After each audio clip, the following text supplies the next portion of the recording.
Hi friends, ఈరోజు రథసప్తమి పూజ నేను ఏ విధంగా చేసుకున్నానని ఈ వీడియోలో మీతో షేర్ చేయబోతున్నాను. రథసప్తమి రోజున 7 జిల్లేడాకులు అలాగే రేగిపండు తల మీద పెట్టుకుని స్నానం చేయాలి కదా. అలాగే రథసప్తానికి అవసరమైన సామాన్లన్నీ ముందే రెడీ చేసుకున్నాను. నేనైతే ఒక ఎత్తడి గిన్నె, చాలా చిన్న గిన్నె ఉంటుందండి, దీనికి గంధం రాసి బొట్లు అయితే పెట్టాను. అలాగే రథసప్తమి రోజున సూర్యనారాయణమూర్తిని రెడ్ కలర్ అక్షంతలు అలాగే రెడ్ కలర్ పువ్వులతో పూజిస్తే మంచిదని అవన్నీ రెడీ చేసుకున్నాను. అలాగే ఫోటోకి గంధం పెట్టి బొట్టు కూడా పెట్టాను. ఇంకా మేము టెర్రస్ మీద అయితే పాలు పొంగిస్తున్నాను. దానికోసం ముందుగా నీళ్ళు చల్లుకొని ముగ్గు పెట్టి అలాగే అట్ల పైన అయితే పెట్టానండి. ఎందుకంటే స్లాబ్ మీద మళ్ళీ డైరెక్ట్గా పిడకలు పెడితే మచ్చపడిపోతుందని చెప్పి అట్లు వేసుకునే పెన ఉంటే అది పెట్టి దానిపైన పిడకలు అయితే దాడిలా పేరుస్తున్నాను. ఇప్పుడు మనం మంట కోసం ముందు హారతి కర్పూరం వేసి తర్వాత అగ్గి అయితే ముట్టించాను. తర్వాత చిన్న గిన్నె చూపించాను కదా, ఇత్తడి గిన్నె, దానిలో అయితే ఆవు పాలు పోసి మంట మీద అయితే పెట్టానండి. ఈ విధంగా పిడకల మీద అంటే దాలి మీద ఉడికిన పరమాన్నం అంటే సూర్యనారాయణమూర్తికి ఇష్టం. అలాగే ఇంకా నేనైతే రథం ముగ్గు అయితే వేసానండి. నాకు అంతగా ముగ్గులు వేయడం రాదని చాలాసార్లు చెప్పాను కదా. ఇంకా నాకు వచ్చినట్టు రథం ముగ్గు అయితే వేసి ఇంకా ఒక పీట పెట్టి దాని మీద సూర్యనారాయణమూర్తి ఫోటో అయితే పెట్టుకుంటున్నాను.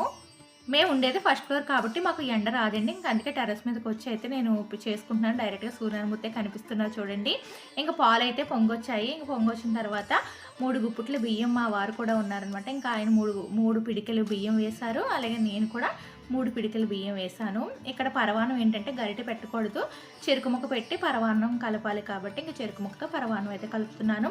అలాగే పూజ నేను ఒక్కదాన్నే కాదండి, మా అపార్ట్మెంట్లో ఉన్న వాళ్ళు ఒక 4 ఫ్యామిలీస్ అయితే వచ్చి ఇంకా మీదనే పూజ చేసుకుంటున్నారు. ఇంకా వాళ్ళు ఎవరికి కూడా కిందకి ఎండ రాదు కాబట్టి అందరూ పైకే వస్తారు. ఇంకా పరవాన్నం అయితే చాలా తక్కువ టైంలోనే ఉడికిపోయింది. ఇంకా బెల్లం వేసేసి ఇంకా పరవాన్నం అంటే ప్రసాదం అయితే రెడీ అయిపోయింది. ఇంకా పక్కన పెట్టేశాను.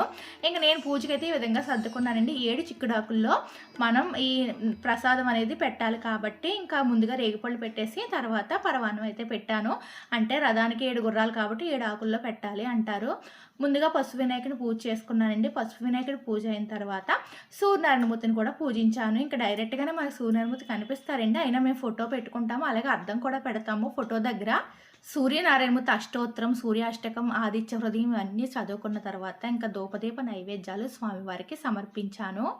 తరువాత స్వామివారికి ఆర్ఘ్యం అయితే ఇచ్చానండి. అంటే వాటర్లో కొంచెం రెడ్ కలర్ అక్షింతలు, కుంకుమ అలాగే రెడ్ కలర్ పువ్వు కలిపి స్వామివారికి నీళ్ళని అయితే దారపోయాలి. ఈ విధంగా రథసప్తమి రోజున పూజ అయితే పూర్తయిందండి. ఇంకా రథాన్ని అయితే లాగుతున్నాను. నేను రథం లోపల పెట్టేశాను, అందుకే కొంచెం దూరం అలా కొంచెంసేపు అలా లాగేసి తర్వాత మళ్ళీ దాన్ని తీసి పక్కన పెట్టి ఇంకా చుట్టూ ఒక రౌండ్ అయితే వేసేసానండి.